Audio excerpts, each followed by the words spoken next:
پرواز 236 ایر ترانزیت از تورنتو به طرف لیسبون در حال حرکت بود. نصف شب بود. طیاره در بالای اقیانوس اطلس در 39,000 فیت ارتفاع قرار داشت. این روال روزمره پیلوت ها است که هیچ چیزی در این بین غیر نرمال نیست.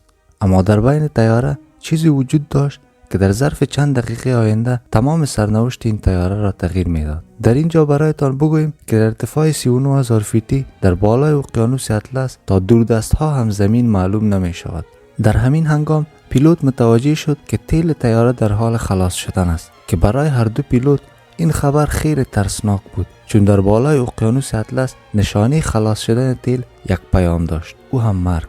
یک بار دیگر خوش آمدید به کانال باورکو. این واقعه در 23 آگوست 2001 رخ داده است.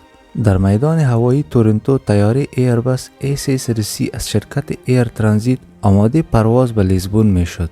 این پرواز 7 ساعت بدون توقف طول می کشید که به همین اساس در آن 48 تن تیل متریک پر کردند. بعد از این آمادگی پرواز گرفته شد. ساعت 9 شب بود که همه مسافران که 293 نفر بودند به همراه 2 پیلوت و 13 خدمه سوار طیاره شدند. کاپیتان پرواز رابرت پیشی بود که 48 سال سن داشت و تجربه پرواز 16,000 ساعت داشت. معاون پیلوت دریک دیگر نام داشت که 28 سال سن و 5,000 ساعت تجربه پرواز داشت که از آن جمله 400 ساعت آن با همین طیاره پرواز کرده بود. این طیاره ایربس A330 بود که فقط 2 سال از ساخت آن می‌گذشت.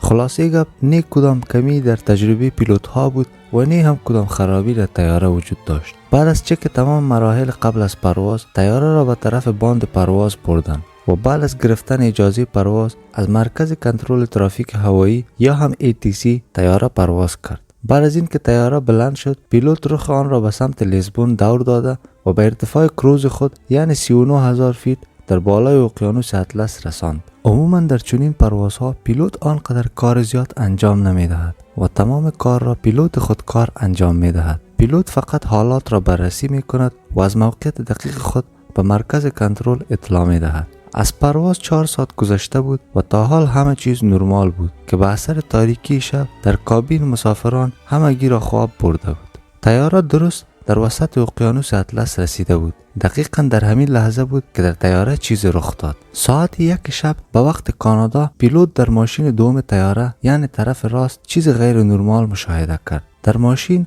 فشار روغن زیاد، مقدار روغن کم و درجه حرارت روغن نیز کم نشان داده می شد. این چنین خطا را پیلوت ها در مسیر شغلی خود تا حال ندیده بودند. به زودترین فرصت کتاب راهنمای پرواز را برداشتند و درباره این خطا جستجو کردند.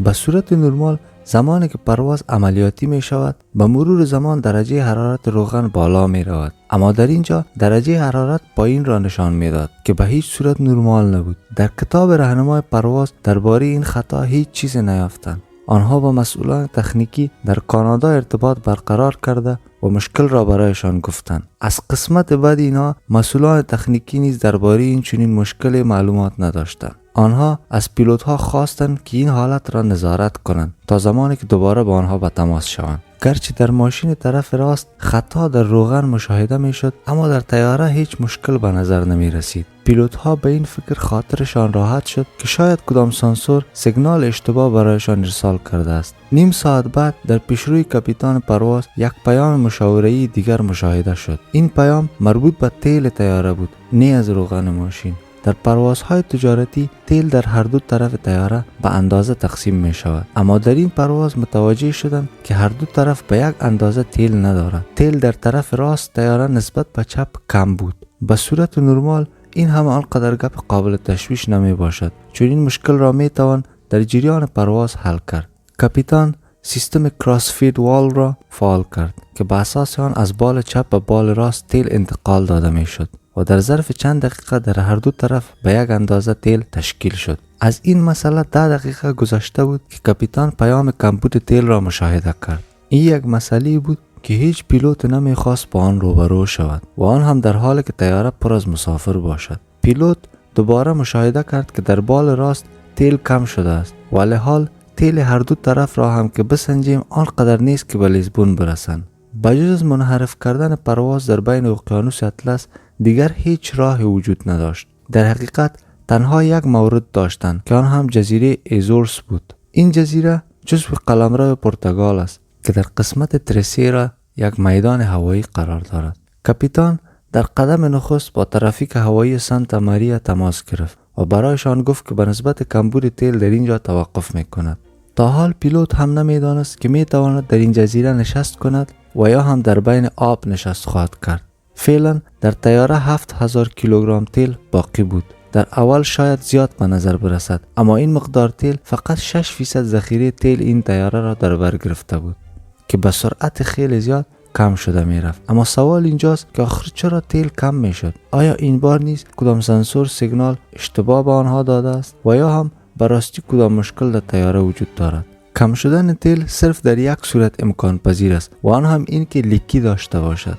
به این اساس کاپیتان پرواز به خدمه دستور داد که به قسمت عقب بال رفته و این موضوع را بررسی کنند. اگر جای لیکی داشته باشد حتما کدام نشانه موجود خواهد بود، اما به خاطر تاریکی خدمه هیچ چیز پیدا کرده نتوانستند. مشکل اصلی این بود که در هر 5 دقیقه 1 تن تیل مصرف می شد. کاپیتان حال مطمئن شده بود که حتما کدام جای لیکی وجود دارد. آنها صرف به مدت 25 دقیقه دیگر تیل داشتند که حتی میدان ترسیرا نیز رفته نمی توانستند.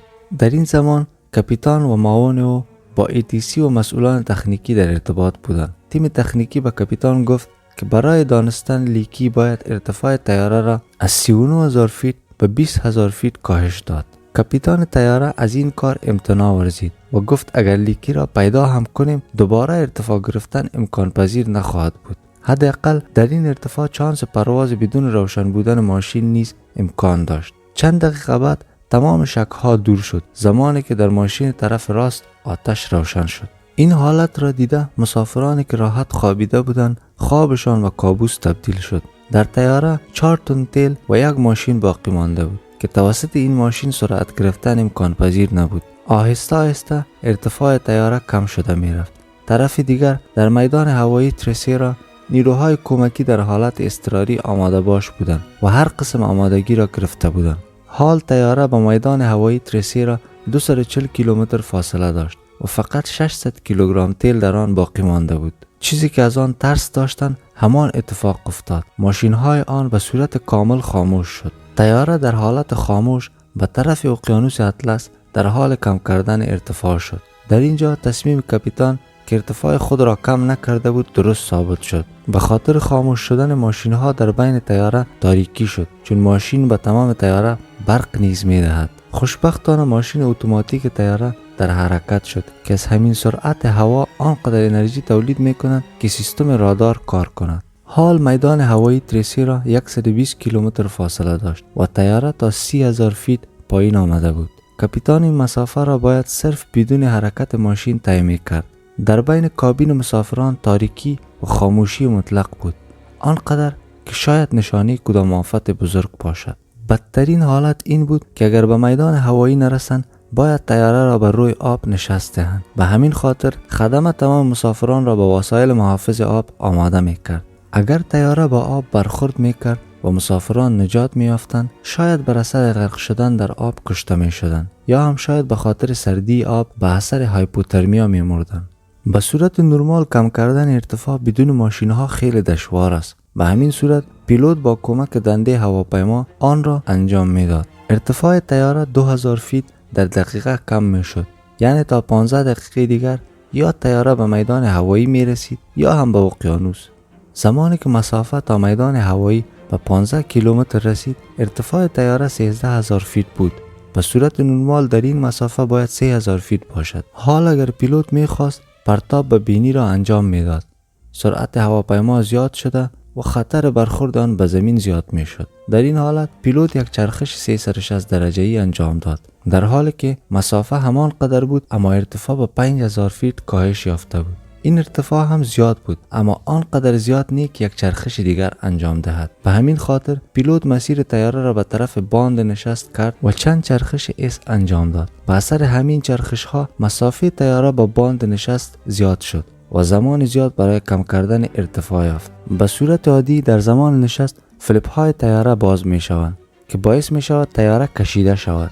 در سرعت ماشین رانش پیدا می شود و پوز طیاره به طرف بالا نگه داشته می شود. اما پرواز 236 این امکانات را نداشت و این نشست از حالت عادی خیلی متفاوت و خطرناک بود. پیلوت فقط یک چانس برای نشست داشت که باید یا این طرف و یا همون طرف میکرد. بالاخره طیاره با یک ضربه شدید به باند فرود خورد. از 12 تایر 8 دانه آن از بین رفت. استارت کردن طیاره آنقدر آسان نبود، اما بالاخره نشست و استارت شد. بعد از نشست تایر نشست آن آتش گرفته بود، اما اطفایه به زودترین فرصت آن را خاموش کرد. پرواز 236 اولین و آخرین پرواز تاریخ هوانوردی است که بدون ماشین ریکارد طی کردن زیادترین مسافت را از آن خود کرده است. بعد از تحقیقات بالای ماشین راست آن دریافتند که قبل از برخاست در تورنتو تیم تکنیکی یک بخش آن را تبدیل کرده بود. اشتباهاً آنها بخش اشتباه طیاره دیگر را انداخته بودند که بر اثر این که همخوانی نداشت که بعد از آن بعض تکانها به وجود آمد و پایپ تیل را از بین برد و لیکی به میان آمد. بعد از این واقعه ایربس یک سیستم جدید را نصب کرد که در جریان پرواز پیلوت می تواند لیکی تیل را نیز بررسی کند. یک سال بعد پیلوت و کمک پیلوت ایربس A330 را به نام دیت ستیک لندینگ یاد می کردند و برای آنها جایزه عالی ترین خلبانان هوایی را اهدا کردند. امیدوار هستیم این ویدیو نیز مثل ویدیوهای دیگر مورد پسندتان قرار گرفته باشد. پس ویدیو را لایک نموده و چینل ما را سابسکرایب کنید.